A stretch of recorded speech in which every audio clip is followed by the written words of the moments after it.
For many people, this is something taken for granted. However, for 1.42 billion people around the world, including 450 million children, water is scarce, and the closest sources can be an hour or more away on foot. In Africa, the arduous task of walking and carrying water is mostly taken on by women and children, time that would be better spent in school or working at paying jobs.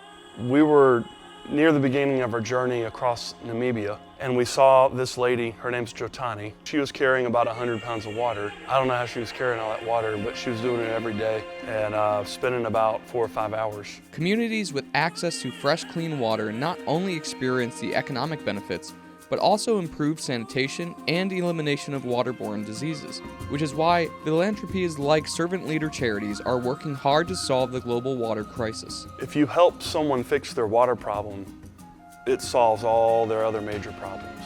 We don't show up somewhere and say, oh yeah, we're going to give you some water, because that wouldn't solve any problem in a meaningful way. It might actually make it worse. So we only work with solutions that their grandchildren are going to still be using, and more importantly, owning. The two main solutions that our organization uses are teaching them how to drill reverse flow wells that are sustainable, that protect the aquifer and are good for the environment, and that last. We teach them to do it so that they can do more. And then what's even easier, faster, and less expensive is we train people on how to use lifetime filters that when used properly can last a lifetime.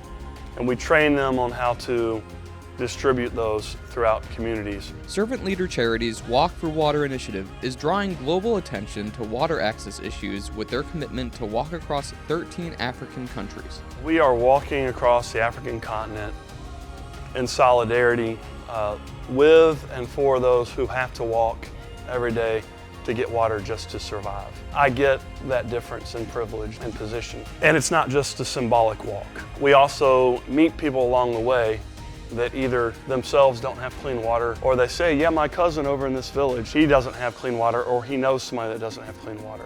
As Servant Leader Charities helps various communities fix their water problems, they are also building local teams to bring the water technology and education to others.